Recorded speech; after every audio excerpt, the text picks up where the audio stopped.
afternoon. I'm so happy to welcome you all to the Tacoma Reads author event.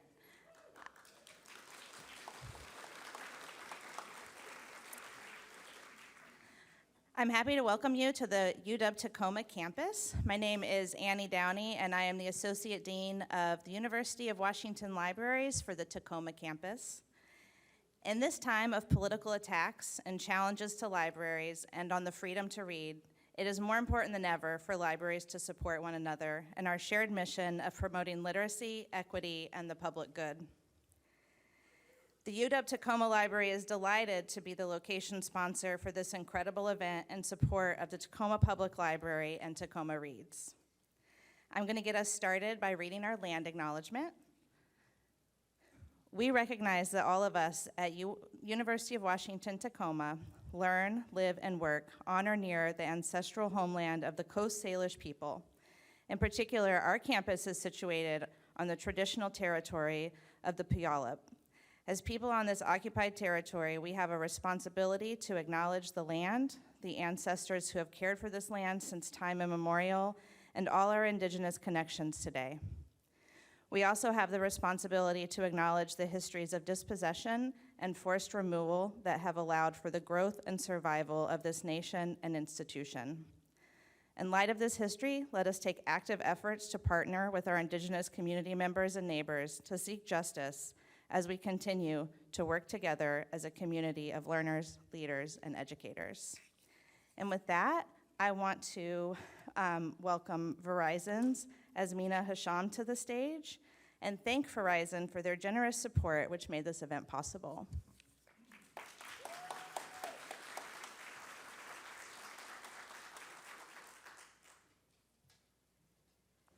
Good afternoon.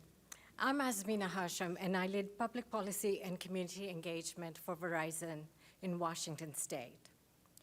While you may know Verizon for its wireless services, our purpose extends beyond that. Our purpose at Verizon is to build the networks that move the world forward, not only in terms of technology, but also in fostering human connections to help us all reach our full potential. Today's gathering exemplifies the power of these human networks in driving progress. It's my honor to represent Verizon and to be part of this event that unites Tacoma to tackle crucial societal issues. By being here today, we are responding to the call to action from David Ambroz's book, A Place Called Home, striving to enhance outcomes for foster children and youth. Together, we have the ability to create a meaningful impact when we rally around a shared cause like this. On behalf of Verizon, I extend a warm welcome and my deepest gratitude to all of you. Now, it's my pleasure to introduce a powerful force for change in our community, Kate Larson, Director of Tacoma Public Library.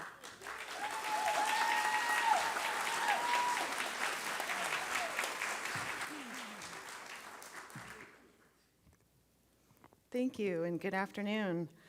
Welcome to this final event of the Tacoma Reads 2023 season. This is actually our first in-person marquee event for Tacoma Reads since 2019.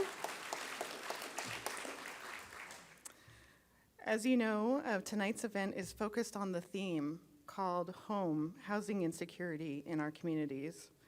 I want to thank several people and organizations who made today's event with David Ambroz possible.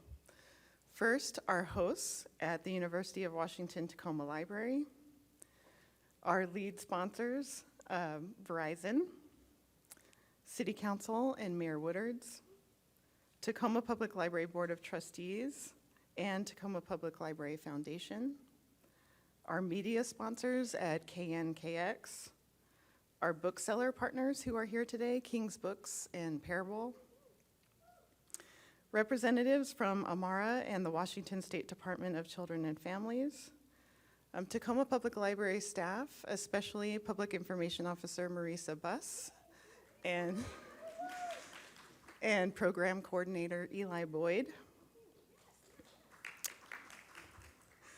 I also want to acknowledge everyone out there working to end housing security and helping those who are facing it now. I want to acknowledge everyone, sorry, wow, I don't know why I got emotional. I want to acknowledge everyone who is working for our youth and a better foster care system. And I want to acknowledge everyone who's working to protect our LGBTQIA youth.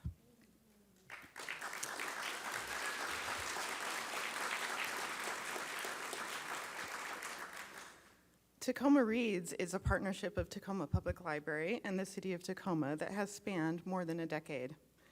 Through Tacoma Reads, we've brought some incredible authors who have helped us connect through the experience of reading and talking about the same book. And I know you will find that to be the case today. So today, it's my honor to welcome Tacoma Mayor Victoria Woodards and our special guest, child welfare expert and advocate David Ambroz, who is the author of 2023's Tacoma Reads title, A Place Called Home, a Memoir. Please join me in welcoming them to the stage.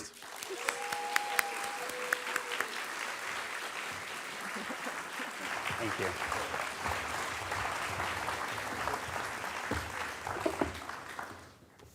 Are we on? Oh, we're on. Hi, so. everybody.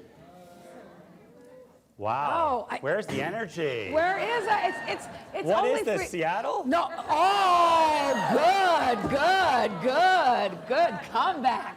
No, this is Tacoma. We're very lively in Tacoma. Yeah, that's what I was told. And the rain doesn't bother us at all either, because you see we're all here. Yeah. There we go. There it is. There we go.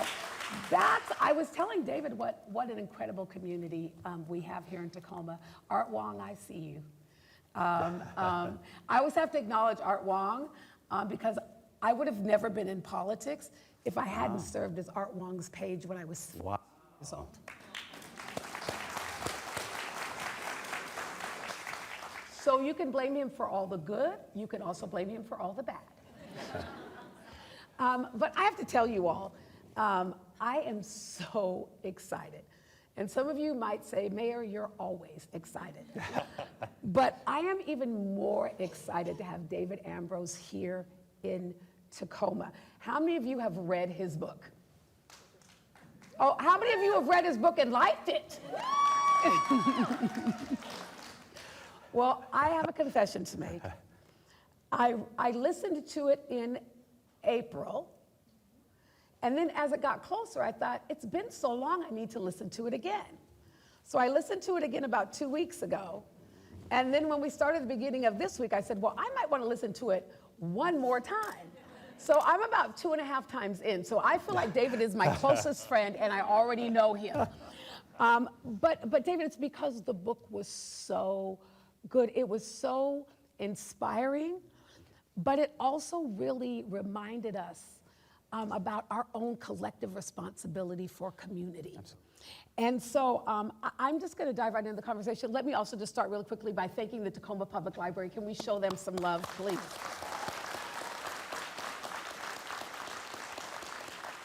I get to pick the book and then they go do all the work. And I also want to acknowledge Bakota and Paige from my team who helped make today possible as well.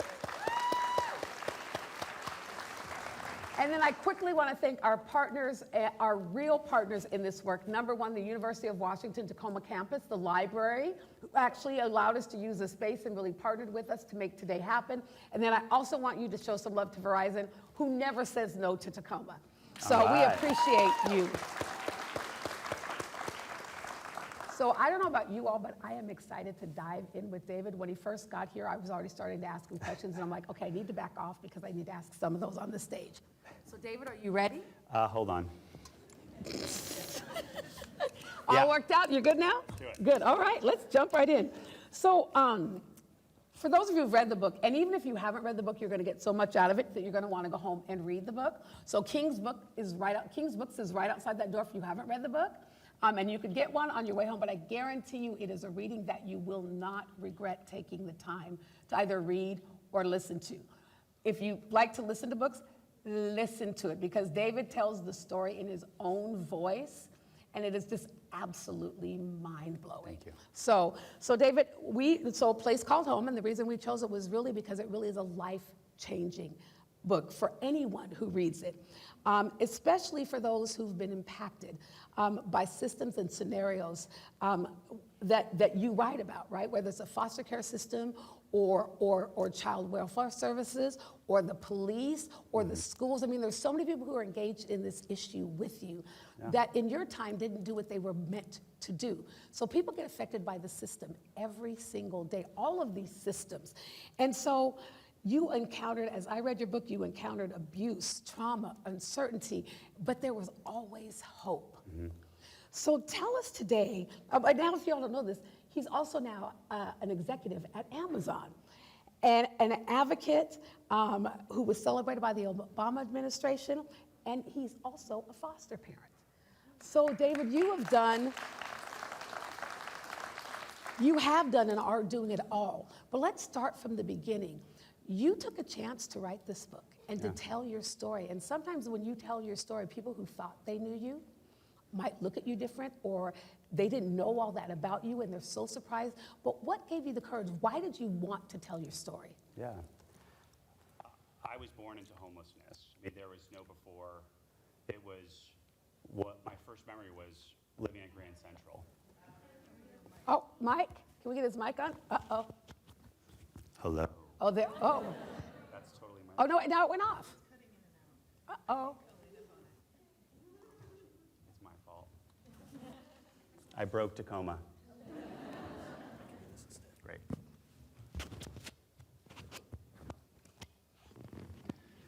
How we doing? Oh, here we go. So I was born into homelessness. There was no before time.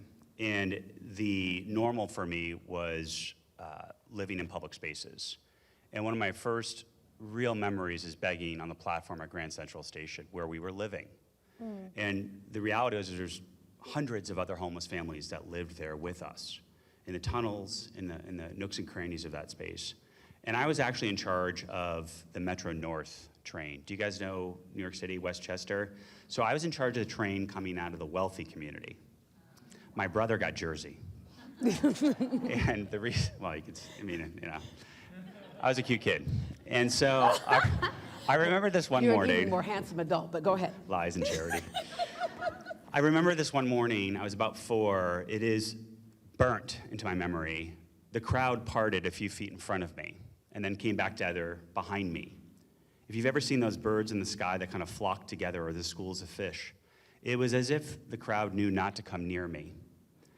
And I could understand why people avoided me. I was covered in face sores at the height of the grid crisis. HIV/AIDS is what it became named. And I had lice leaping off of me. I don't ever remember showering. But the message was crystal clear. My life did not matter, and my family's life did not matter. If we died that night, no one would care. But it was the occasional generosity of absolute strangers that would determine whether or not we ate. And so we begged. But from 4 until I entered foster care at 12, it wasn't the failure of actors in the system that was the most pernicious. It was the apathy of the public. 10 years before I was born, we went to the moon. We did not outsource it. We didn't have a computer. We as a country decided to do that. We as a people. I do not know what happened between then and my birth to that spirit, but I truly believe it's still there. You see it when there's a disaster. People reach right into their deepest closet, wallet, and donate and give. We need to rechannel that. We need to rekindle that. But it is the apathy, to me, that is the most pernicious part. We are the system. The system is not over there. We are it.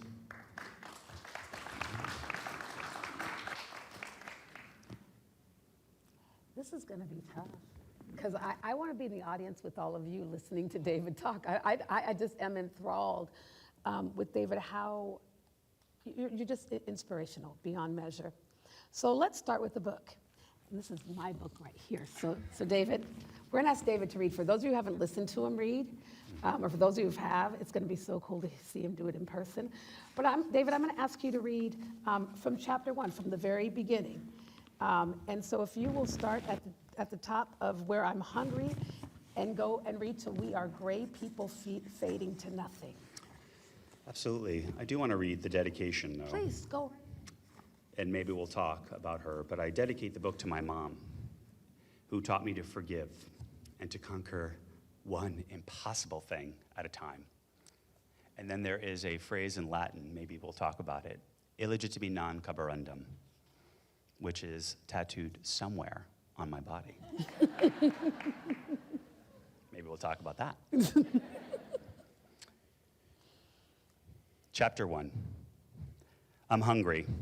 I've waited as long as I can, and I now scoot past my siblings to tug on my mother's jacket. She swats me away. Walk straight, Mom commands, her voice deep and robotic, the voice of a stranger. If we stop walking, we will freeze to death. It's Christmas in Manhattan, and the Midtown department store windows glow, each one a framed fantasy. My neck swivels as I pass, entranced by the rich golds, reds, and greens. My eyes fix on a train chugging in a circle around a tree. It weaves through snowy heaps of presents, some wrapped, some with pictures of toys on the outside. I'm only 5, and all I know about Christmas is the stories I've heard, where we go to churches for free meals, and that in December, music drifts from the doorway of every store, and their windows fill with magic. I want more than anything to get my hand on that train. A man crosses between me and my brother, bags brimming with gifts hanging from both arms, his pale face flushed with cold. He steps into the street and hails a taxi. I watch for a moment as he gets in, feeling a longing I don't understand. I want to be part of his life, to be his child, to be him, to be so blissfully unaware of the luxury of a warm taxi. I pulled my eyes away, returning them to the backs of my mother and siblings. From behind, Mom's jacket looks like a puffy sleeping bag with arms. The 3 of us follow her like ducklings, eyes locked onto that jacket. Jessica, the oldest, is right behind Mom. She's 7 and sometimes holds my hands when the streets are not so crowded. Then comes Alex. He's only 6, 1 year older than me, and he's constantly in motion, balancing on curbs and jumping up against walls. Then there's me. Tourists shove in all directions, still warm from wherever they got their last hot chocolates. The winter air bringing a holiday pink to their cheeks. I dodge them expertly without pausing. No matter how alluring that window is, the most important thing is to not lose my family. On the fringes of this shiny holiday wonderland, in the dark alcoves and corners of the night, are people like us, passing like ghosts, around and through the bright, clean tourists. We drift in circles, making our home everywhere and nowhere. We hunker down in the colorless crevices of the city, in the gray shadows of the gray buildings, where the gray snow is piled. We are a gray people fading to nothing.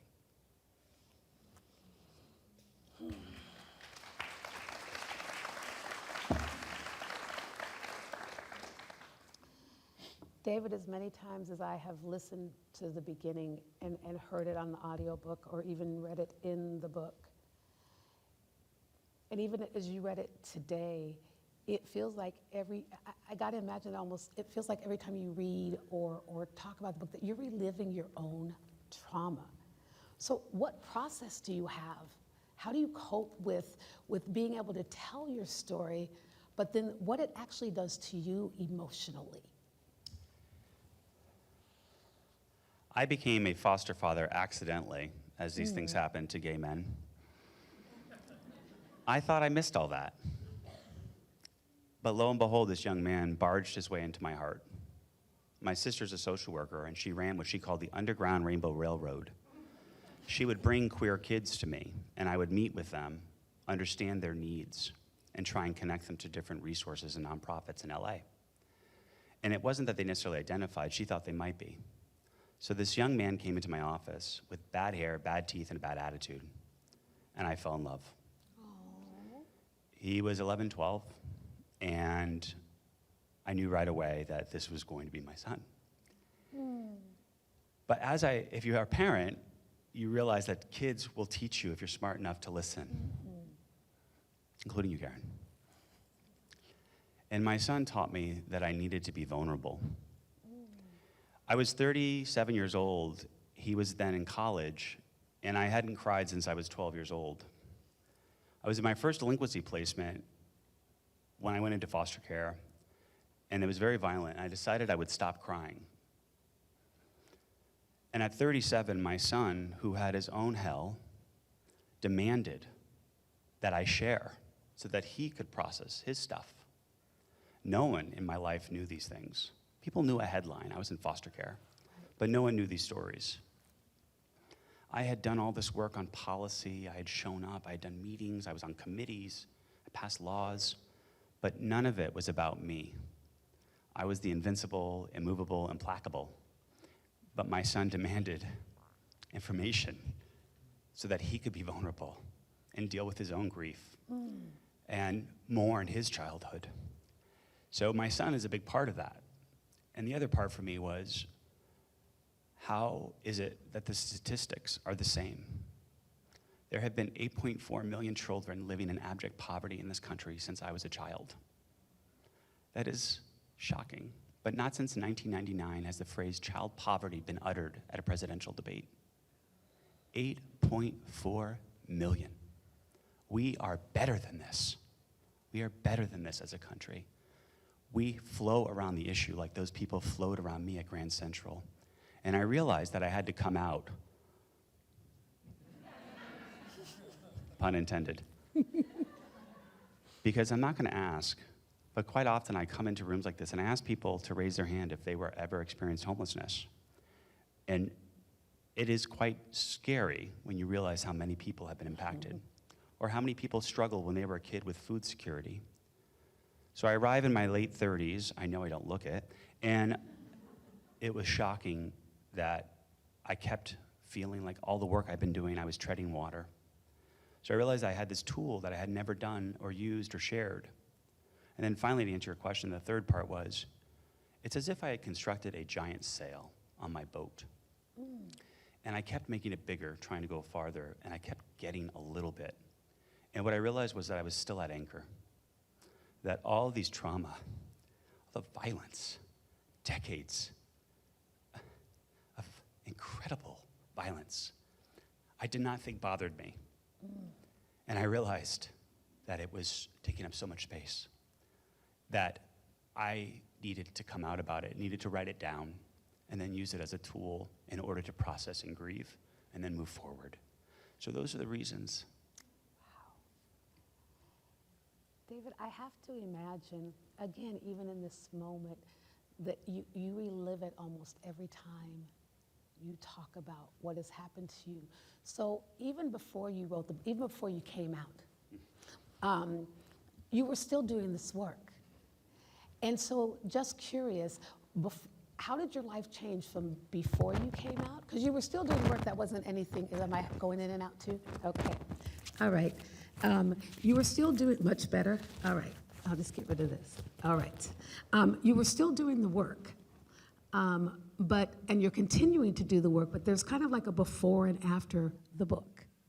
So talk about how your life was before the book, and how when you pulled that anchor up and the wind caught sail and you started to go, talk about how life changed for you.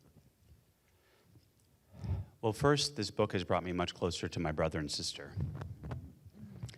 You know, growing up the way that we did, we always had to look forward, not backward. And we never talk to each other about our experiences. And it's because you just needed to keep going. It was, if you looked back, you would fall. And so it brought me so close to my siblings who shared in the process. And my brother, who read the book while I was writing it, helped me identify an entire year of my life I had blocked out that I didn't realize. It's such a profound closeness that we ever had already. But writing and reading is so therapeutic and beautiful, and building community. I built it with my brother and sister. The other part I would say before and after is I have a beautiful community that I've curated in my life. my chosen family and my family. But I think a lot of people saw me as somewhat stone, that I didn't necessarily give them the full feeling human emotion array. After this, and the change that it's made and wrought inside of me, I have grown in my relationships with my friends. I call it practicing vulnerability. It's like yoga. I have to practice it. So a lot of us wish we'd been invited to something, and we're quite often not invited, and we sit there and stew. I will text my friend and be like, why did you not invite me? I want you to invite me. That's very scary. When I go into social situations, I can speak in front of a room, I'm not even sweating. Put me in a party, and I'm like, I've memorized 10 questions to ask, because I never developed that muscle. And it's scary to be rejected. So practicing vulnerability has been a huge personal thing for me. On the policy side, it has been a profound shift for me. This is a tool that I've had that I didn't realize I had, and it has allowed me to push for change in a new way because people can relate to it. Not necessarily because you're a homeless or foster kid, but because you had your own struggle, and there's some element in there of truth that you feel. And that has allowed me to connect with people in positions of all sorts to focus on these issues and really make child poverty front and center in our country's conversation. That has been unlocked because people can see this, read it, and go on this journey with this young person. You talk about it brought you closer to your siblings. In the book, you write about a lot of other people who came in and out of your life. Do you still have relationships with some of those people? I'm like a foreign war. Once you get in, you can't get out. For the good ones. So Holly and Steve are very much in my life. My one good set of foster parents, they are very much in my life. My foster dad, Steve, is coming out to spend 2 weeks helping me paint my new home. My foster mom is helping me plan my baby shower.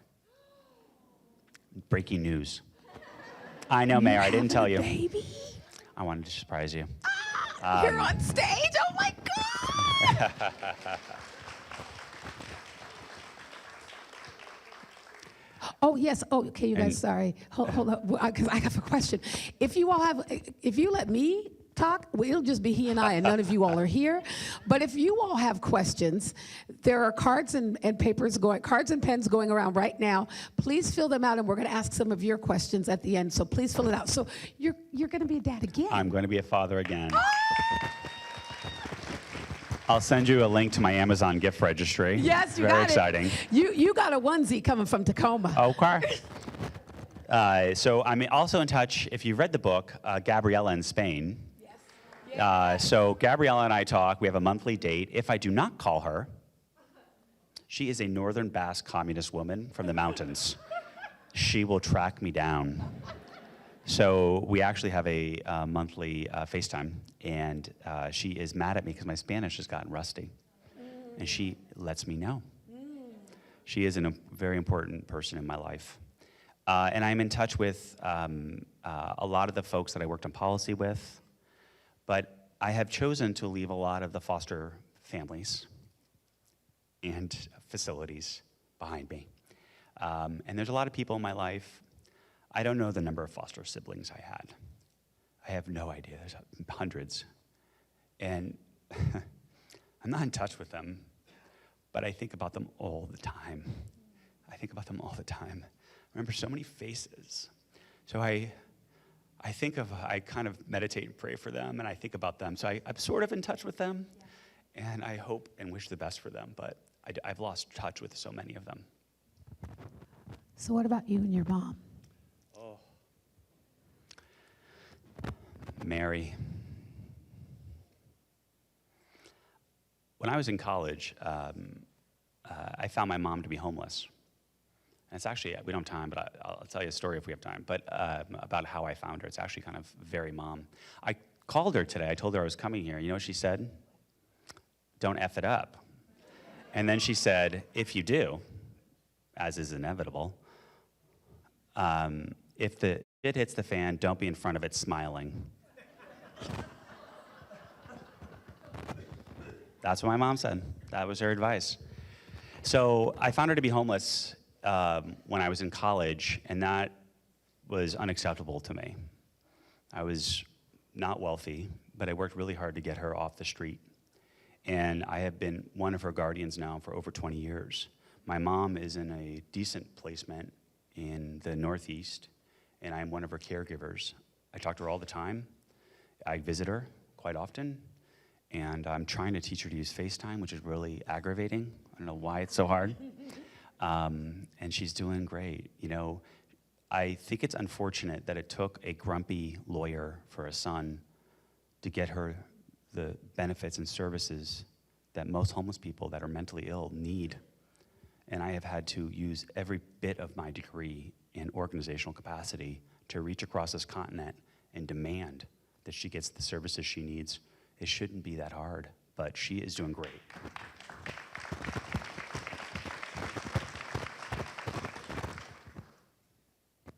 So David, not only did you face adversity as a child in an unstable environment, but you had the other complexity of being unsafe and being gay.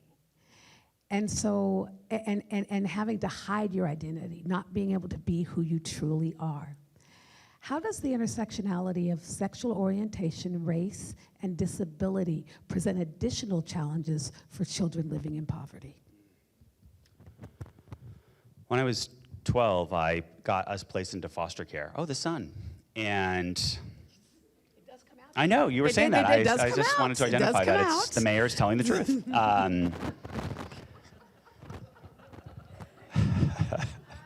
Why is everybody laughing so hard because he said I'm telling the truth? I'm a little confused. You guys are very lucky. This is a very fun mayor. She's a hoot. So when I was 12, I placed us into foster care. And years later, my social worker told me that in her 30 years, I was the first child to be excited to be detained. Do you guys remember Arsenio Hall? Yes. Because you're old. And so I did this. Now I'm old and trustworthy. You right. did what you did. Do you remember that? Woo, woo, yeah. woo. And she was like flummoxed. She's like, what is happening? I was like, get me out of here. Here's my hefty bag. Let's go. But I was expecting to be saved. And I quickly learned that hell had a basement. And I was about to go in it for years. My brother and sister were separated, and they were placed together in a foster home. And I was diagnosed as queer. It was called gender identification disorder. It was 30-plus states did this. And you were not allowed to be placed in foster homes. You were placed into delinquency facilities. And so I was placed in a young adult offender placement, jail. And the youngest person was 16, I was 12. I just turned 12. And it was unbelievably violent, sexually violent. Reparative therapy began, still gay, right away. And I decided then that I would stop crying. It took me 20 years to deal with the trauma of going through all of that. And obviously it still affects me, but 30% of kids in foster care identify as queer. What is the plan? If any other group was represented at 30%, we would have a plan. We have no plan. There is no national focus on this. We didn't even know it was 30% until President Obama, and he issued a grant and allowed us to study this. Where's the plan? And then you mentioned a couple other vulnerable populations. Kids with disabilities, there are almost no placements. They are warehoused.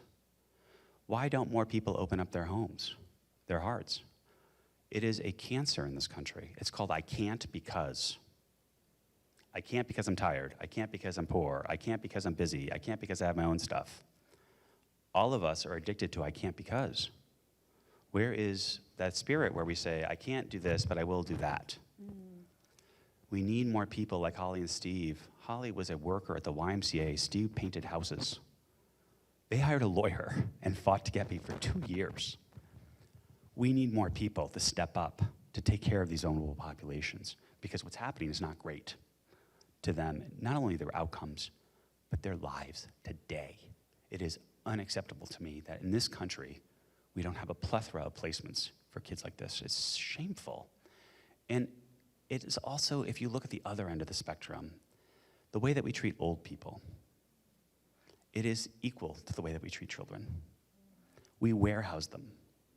We give them crappy health care. We expect them to be grateful for it. So you have the early people that are vulnerable, and then you have the end where they're vulnerable. And what are we doing? Where is our decency? And it's a choice. Other than the laws of physics, all of this in our world is a choice. We don't have to make this choice. We don't have to make this choice. What's the condition of these young people? It's horrible. Getting better. Better than it was when I was a kid. Still not where it should be. Imagine placing your child in foster care today. Now imagine them as queer or with a disability. How does that make you feel? These are your children.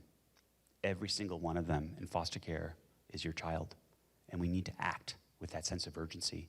All of us, even in great places like this, reach out. Where can we get it better from this amazing place here? Because I've met some of your leaders. I have a feeling you guys got your stuff together here. But it's not everywhere. And we need to work on that. Even if you're doing good in your community, where else can you have an impact?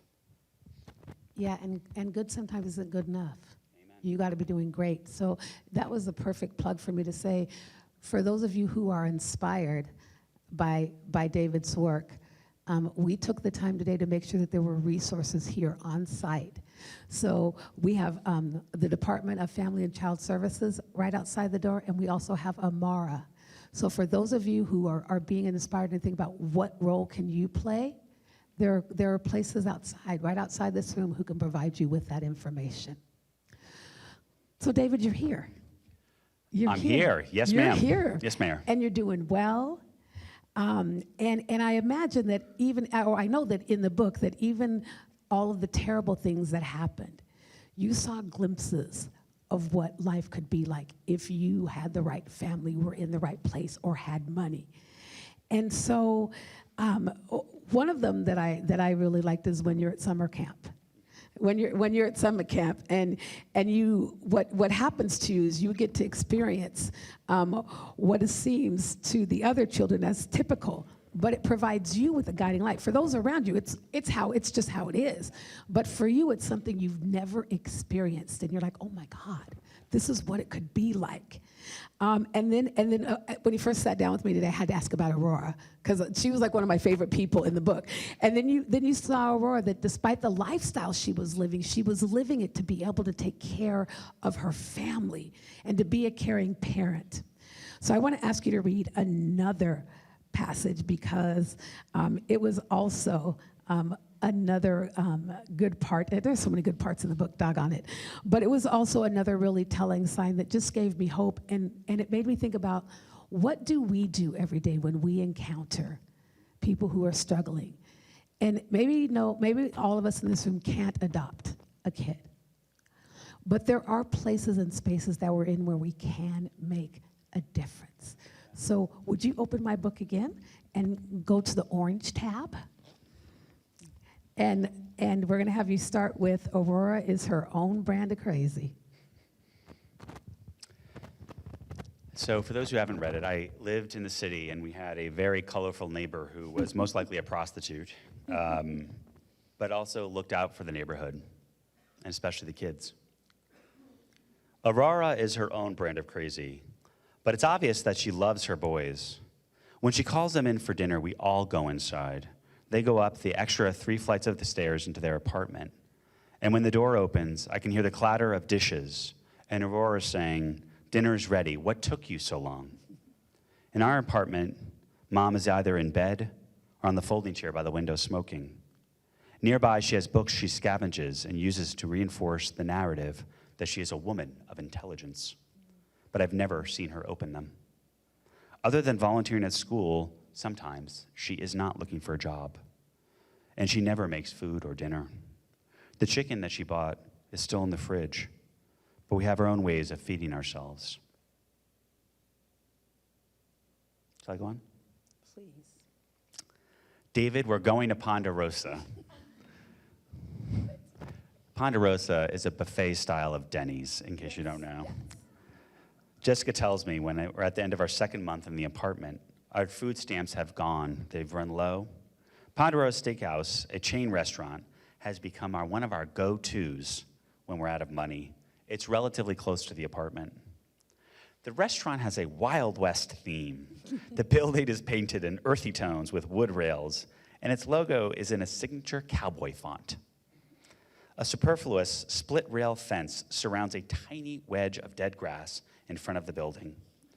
There is a single sad tree near the entrance. The parking lot is full of family cars. Ponderosa is a place to celebrate on a budget. At Ponderosa, customers pay a fixed price at the front cashier as they enter. They lay claim to a table, then help themselves to the all-you-can-eat buffet. Our hustle is to pretend that we're part of a family that has already paid. It begins outside, where we wait under the red awning until we finally see a family that looks like us. Alex and I simultaneously point as one to 3 kids around our size stumble out of a wood-paneled station wagon. We'll wait for them to eat, and then, when they emerge from the restaurant, we'll hurry inside to take their table before the servers begin to clear it. They look enough like us that the servers will assume that we're the same kids, returning from the buffet with maybe our 4th or 5th helping. The family enters the restaurant, and we stare at the door hungrily until they finally emerge. Then we spring into action, entering the restaurant one at a time. "Can I help you?" the host asks as I buzz past her pause. I pause mid-step. "Just bringing Mom her glasses," I say. "She forgot them in the car," I answer, the lie rolling off my tongue. She nods. "Security is not tight. These are minimum wage hosts employed at a chain buffet. The way I see it, they care in proportion to their wages." Oh, no. Oh, my goodness. It's time to transit to one more question. Oh, now I've got it. Now there's Do you want to do rapid fire, Mayor? Yeah, let's do it. Close the doggone book. Oh my No. gosh.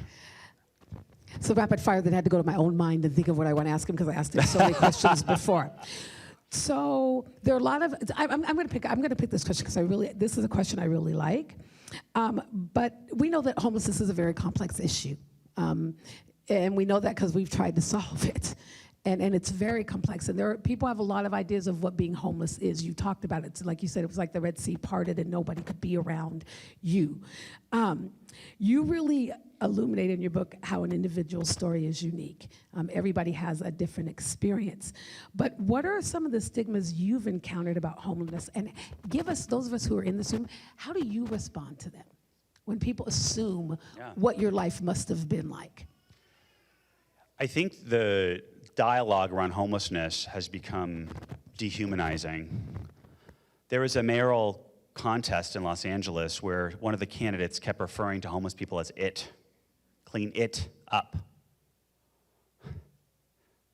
When you ban books, when you start referring to whole groups of people as it, who are we? Who are we as a country? We are not it. The vast majority of homeless are children and families.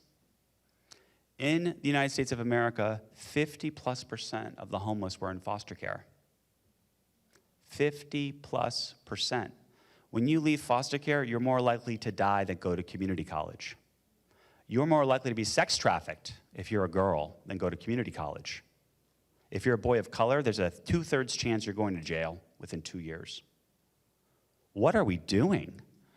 We need to reach upstream on this issue while we give humanity to the people experiencing it right now and turn off the tap. We have the capability of providing real mental health care before people devolve. We have the capability of preventing the river of children emancipating into homelessness in this country. What are we doing? We're not doing it.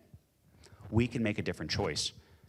That said, when we do get to folks on the street, there are real solutions.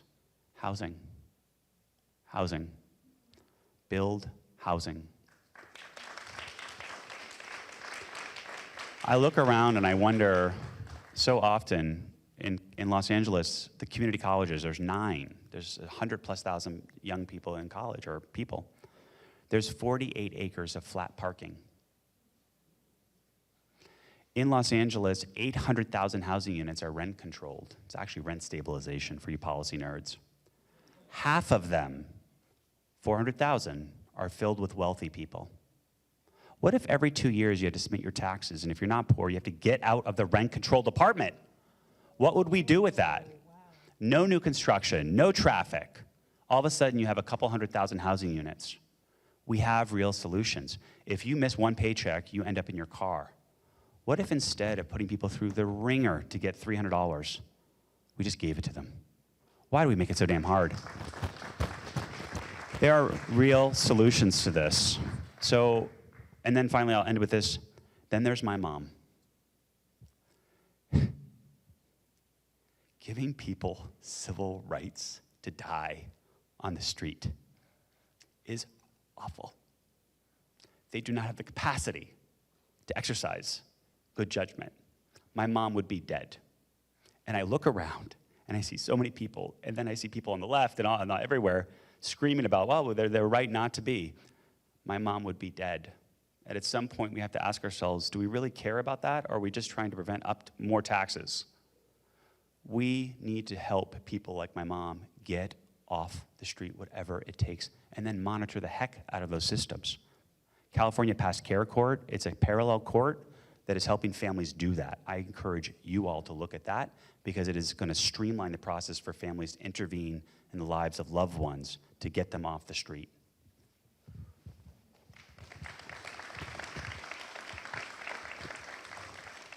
And a bunch of questions. I know, I'll go fast, I'm sorry. Okay, no, I'm just enthralled. But this is a really good question. Is there a country doing foster care in a way that you think we should emulate? I reject the question. Oh. We are the United Damn States of America. We are a giant, heterogeneous, messy bunch of people that have survived together. We have the oldest running government in the world except the Vatican. Who cares? We need to do it the best because no other country is as messy as we are. We have foster care run at the county level, at the state level, over here, over there. We're not gonna run it like any of these countries that are the size of a state. We have to do things uniquely American, the American way. It doesn't mean we can't learn from them. But if we think we're gonna adopt whole-scale these models, we're mistaken. What we have to do is not tweak around the edges, but imagine placing your own child in the system. What does that system look like? In my memoir in the afterword, I lay out real things that can change foster care. People want simplistic answers. There is no simplistic answer. We have divided government. It's a big, messy country. We can do it better. We don't need to look abroad. We need to look in our hearts and say, if my child was in the system, what does it look like? Sure, other countries are doing it somewhat better. Are they as heterogeneous as we are? No. Do they have as many issues as we are? No. They have centralized socialistic governments. They have national health care. They have pensions. College is free. Sure, we could try and adopt some of that. I would love all of that. Not realistic. So we need to fix what we have here and really take pride in ourselves and our country and take back the moral high ground that we take care of our children and our elders, period.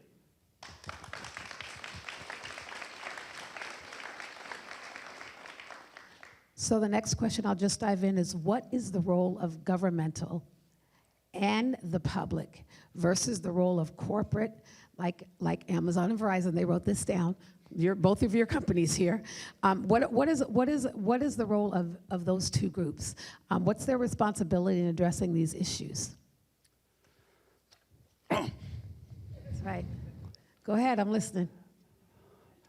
We have the ability to do anything we want in this country. We get to create our future in our country any way we want every time there's an election. We are so civically illiterate in most parts. We don't know our assembly person. We've never been to a meeting other than to complain. We don't need to worry about all of that. Start with yourself. Have you scheduled 1 hour a week for civic participation? One hour a week. Put down TikTok. Log on to a meeting. I know people want to constantly point out, and I will address that question, but the real answer is point in. Walk up to a mirror and say, when's the last time and maybe this group who came out to see this, do that. Get 5 people in your life to do it. Show up at a school board meeting. Ask, how do you integrate homeless kids into your school? Where's Ashley? We're doing a clothing drive. We're doing a clothing drive at schools. I remember showing up at schools with no clothing. How are kids in your community integrated when they show up? So yes, I'll answer the question, but also hold yourselves to the same account that question is asking me to hold us account for. Second, we are not going to achieve change through bake sales. We're not. Companies and nonprofits are not going to solve our problems, y'all. We have a scaled solution called government.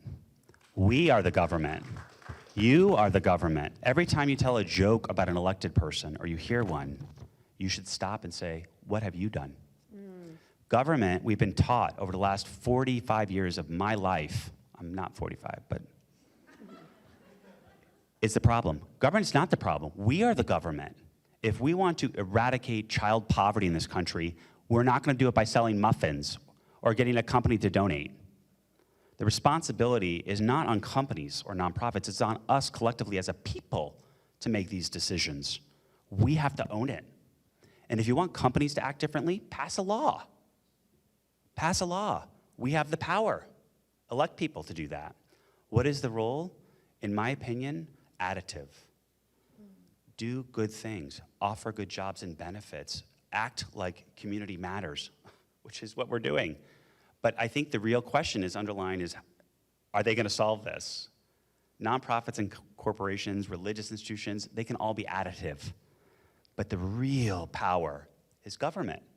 And we have been trained as a people to denigrate it, except for you and you, and a few others of you, county. But how many times in our lives do we hear people making fun? They fetishize the Supreme Court. They don't even know a single judge in this community. Do you know who's sentencing young boys of color disproportionately to long prison terms? It's not the Chief Justice. We have to stop fetishizing national politics, roll up our sleeves, hold ourselves to account, just like that question is asking me to hold companies to account. I reject the narrative. Companies and nonprofits are not going to solve our problems, y'all. It's on us. So jumping right in, we've talked about government, and then the next group is part of government. We've talked about corporations, nonprofits. What's the role of schools? There's this great book, where's the library? Great book that she just wrote, an African-American female doctor who talked about when we integrated pools, they emptied the pools. The sum of us. Say it again? Heather McGee. I read that book and I just about fell off my chair because I feel like a relatively aware individual. I had no idea. Schools are the same. I got a little chills. Schools saved my damn life. There are so many kids like me. The first time I was touched, not out of perversion or violence, a school nurse took me into her office to wash my hair of lice. And she caressed my face and asked me if the water was too warm, taking my hand under the tap. And then she rolled me back in her makeshift chair in the sink in her office, and she put that nasty shampoo in my hair. And I remember it all these years later with such love. Because that school nurse had the time and space to care for me, not my lice. What are we doing in this country? How many school nurses are there per school? Schools are tasked, like libraries, with making up for the hacking away at the social welfare safety net that we've done in this country by denigrating it endlessly. We underfund foster care, look at the outcomes, and we say, look how terrible that is. And then we cut more. There's a death in the child welfare system, so we have my sister do more paperwork as a social worker instead of giving her tools from the 20th century, never mind the 21st. Schools are everything. Schools are family engagement. Schools are feeding programs. Why don't we have a clinic in every damn school in this country? Come on. Why don't every kid in this country have free health care until they're 18 at public schools? I was on a tour, and I was in a rather posh environment, and I asked everyone in the room, I think I was like the poorest person many times over, and I said, what if we banned private schools? What would happen?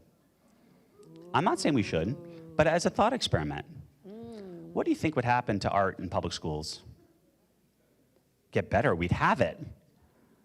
What would happen to music or after-school programs?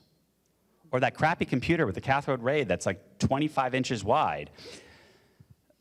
we have to treat schools as what they are, which is the new social welfare safety net for our society. They are interacting in the most intimate way with families and children and parents and the community. They are a safe space, and yet we treat them like the opposite. And the other thing, total aside, but I'm a planner by heart, why do they look like prisons today? Why is concrete block and narrow windows our building mechanism in this country? What happened to those gorgeous schools we used to build to create the temple of education where we worshiped at its self-improvement and at the public's dime created those civic temples? Now we create prison-looking things with smooth stucco and crappy windows and plastic playgrounds.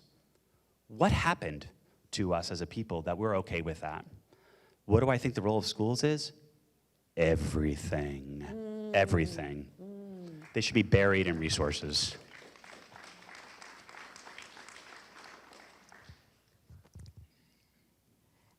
Okay, so I kind of asked you this earlier, but I like this question, so I'm going to ask it in this different way, and that is, how did you feel once the book was published? Were you nervous that your trauma would be read by strangers? I thought I'd never get a date again. True story. And I've been on a few, and they Google me, and it's quite intimate.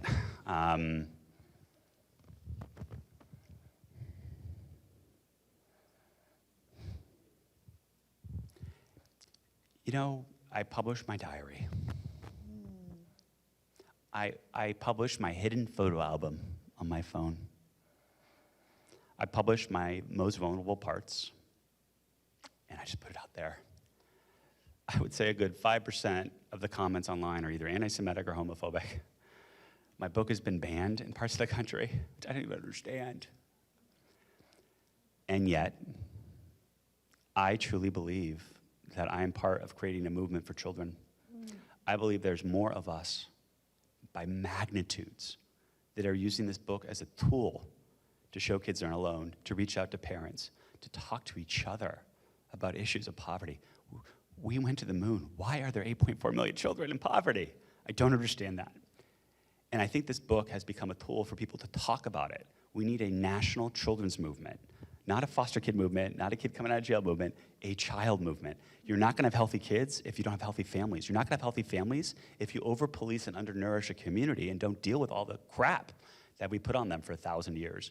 So it has felt so vulnerable and emotional. I mean, this is just what it is. I think emotion's a superpower, and we're taught not to express it, but I think it pulls us closer together.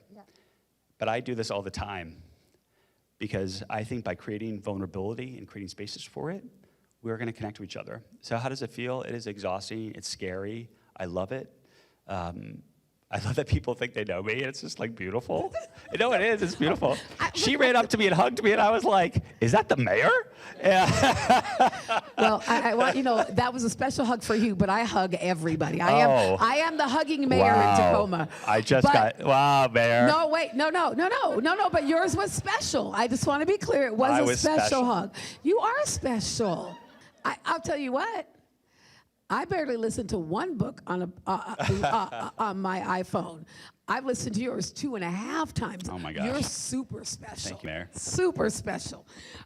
So here's a question, and I like the question. It says, how do you feel about the new state law? Although I would argue that the state law has always existed just because from your own experience, but that says children can only be removed from their homes if they are in imminent danger. Don't cuss. That question we need to pull the lens back a little bit. Do you guys know what 2 countries have not ratified the UN Declaration on the Rights of the Child? Yeah, you can probably guess the other one. How is that possible? I'll tell you why. Eleanor Roosevelt wrote that. How is it that we haven't done that? Because children are property. If I hit a child, I get therapy and a hug. If I hit an adult, I go to jail. I'm not saying that's good or bad, but just observe that for a second. That is because children aren't full constitutional people in our country. That allows us to treat them differently. I'm not saying they should go out and be able to smoke and go to our movie, but just we need to pull the lens back and think about the status of children and where our family law derives from. Because if we don't do that, we're going to solve symptoms and not the problem. If these little human beings are full constitutional people, then things will have to change, right? You can't hit them. Sorry. There are certain behaviors that we allow towards children that are not. In this country, you're allowed to spank your child. Can you spank each other? Well, don't answer that question.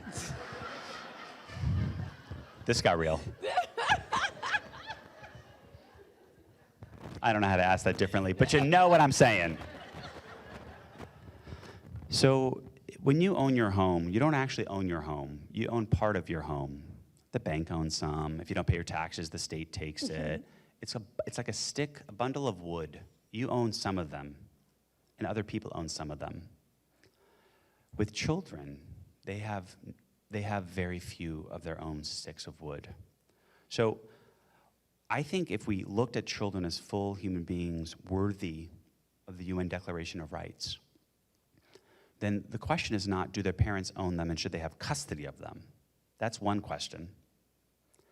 What if we asked, what is the right of the child in this situation?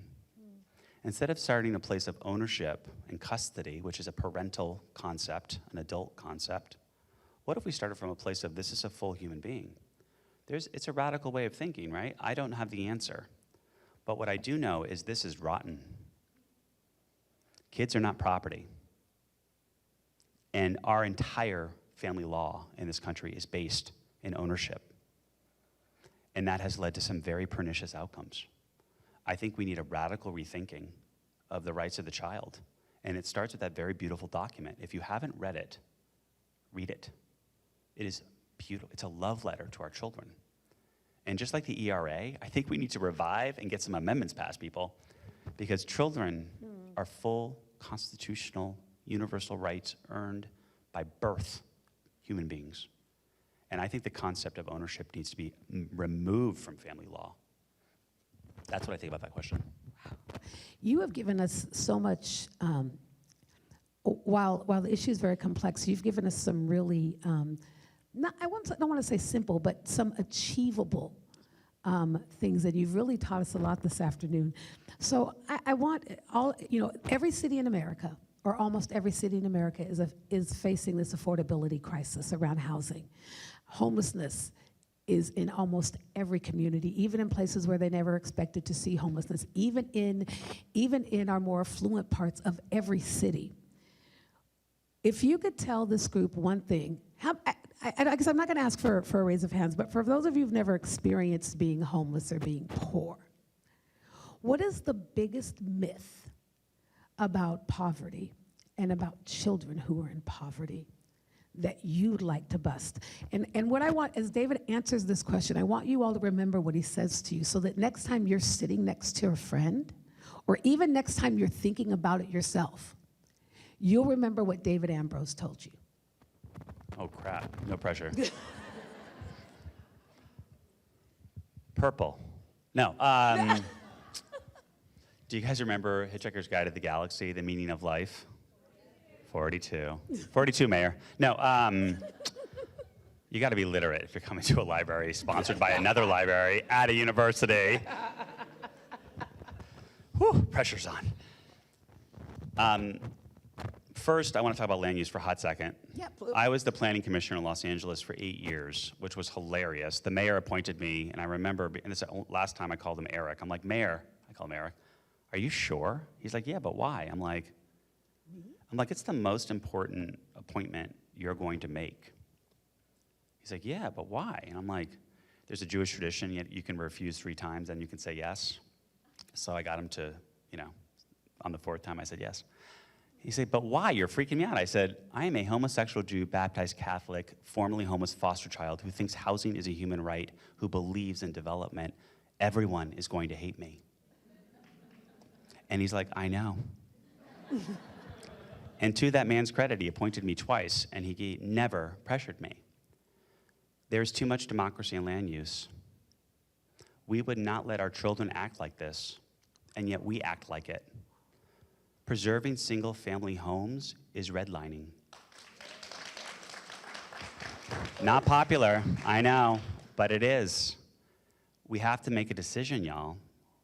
We can have our yards, or we can house human beings. It is a choice. We can park cars, or we can have more housing. It is a choice. You are making the choice with your action or inaction. Maybe you want to preserve your single-family homes. Terrific. I have one. I'd love to preserve it. Then let's upzone every commercial corridor by right. Minimum 5, 10 stories. That's right. No parking. That's right. We can make a different choice, and that choice is ours. The homelessness crisis and the affordability crisis is because of our behavior and our decisions and our lack of decisions, our lack of bravery. We must change the system if we want to change the outcomes. 100 years from now, what is this town going to look like? Are we happy with that? Do we want to see something different? Do you want to have the same permanent underclass that you have today? No. No one in here does. Then we have to make a different decision. Do you guys remember SimCity? I loved SimCity. Loved. My town was fantastic. And what I realized was I was a little dictator, right? Put housing here, rebuild the sewer. That's not what we need when I say there's too much democracy and land use. But we all are so self-centered in our decisions and the way that we behave that the collective outcome of that is inaction. Not in Tacoma, of course, because you have this mayor and this council. But what do I believe? I believe there's too much democracy and land use. I think we need to professionalize it and be brave as leaders and push our public. Leadership does not mean following. It means listening, but not necessarily doing what you hear. So I think in my experience at the Planning Commission, no one ever came to say, yes, I like this project, unless they were like rounded up by the developer. And no one ever came out to fight to put more properties on a single family lot. So I think there's a root problem that we need to fix. The stigmatization, I would say, with regards to stigmata, did I just say that? Is that right? The problem, It is today. misconception about homeless that I would say is that we deserve it, that we are at fault.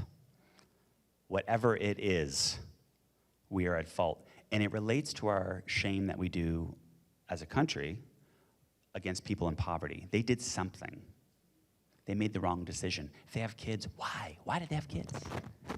We have criminalized poverty, both in our heart, in our mind, and our policy.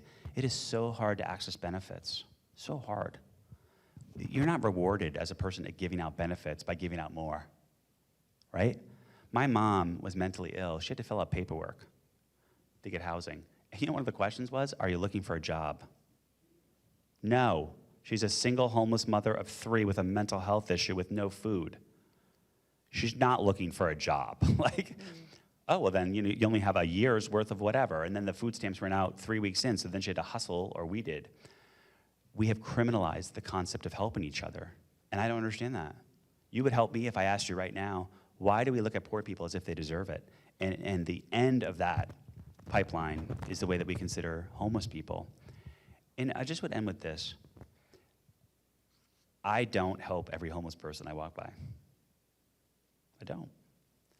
I do, however, always acknowledge them. One of the things that was so hurtful is people stepping over you. So if it's safe, homeless people don't hurt non-homeless people. It's a myth.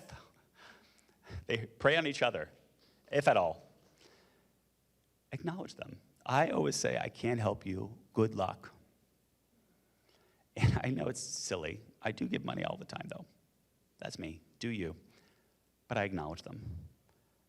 Staring past a human being is inhuman. And it's more about you than them.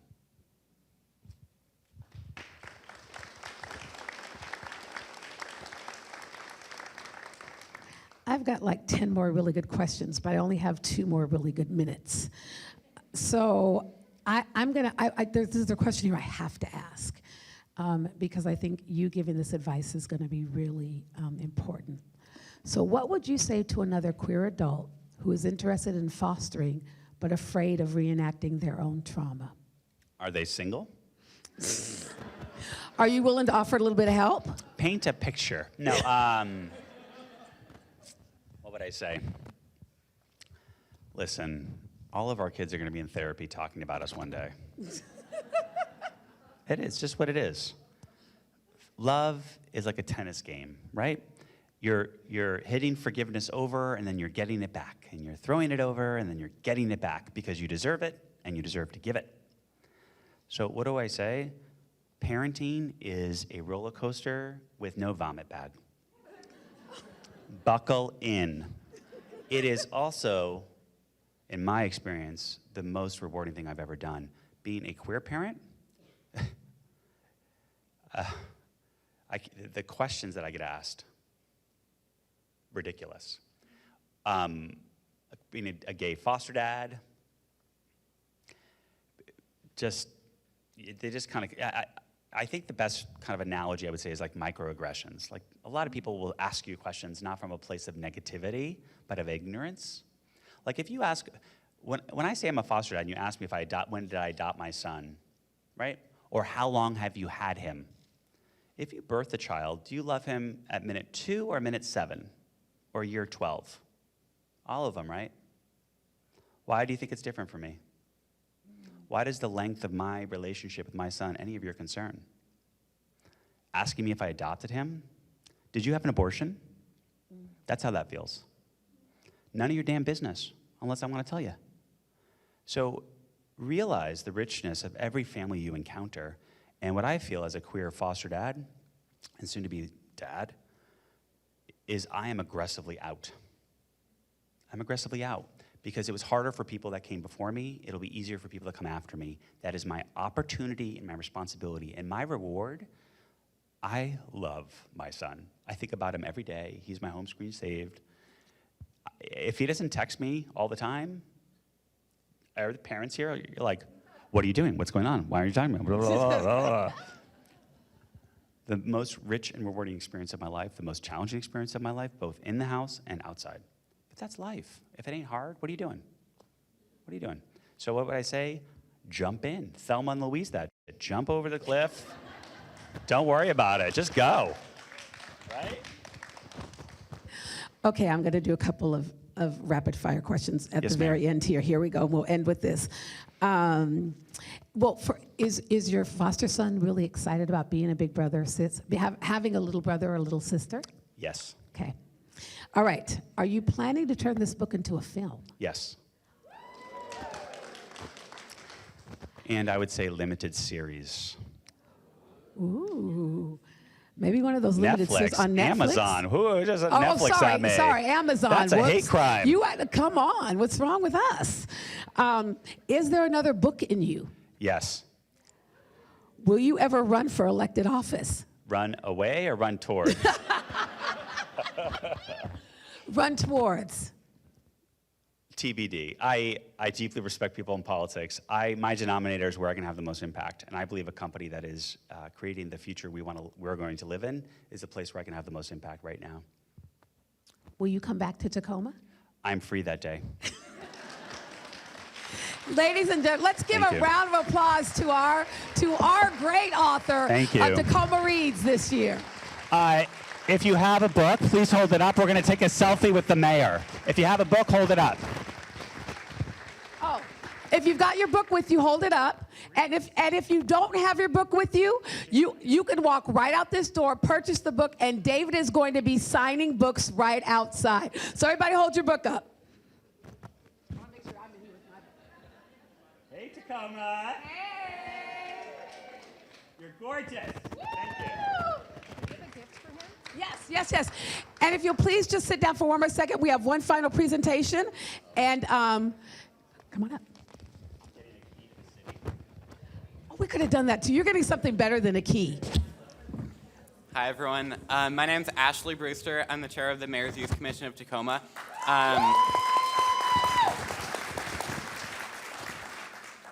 On behalf of the city and on behalf of myself, I want to give you a big thank you. Your words are so meaningful and so powerful, and I am so, so grateful that you're here today.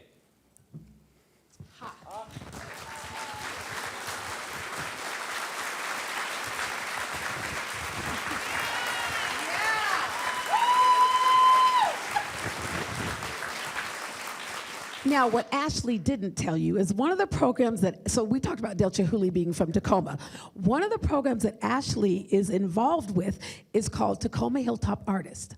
And it's a group of young people, it's at a middle school, where it's inspired by Del Chihuly, and kids get to come and blow glass.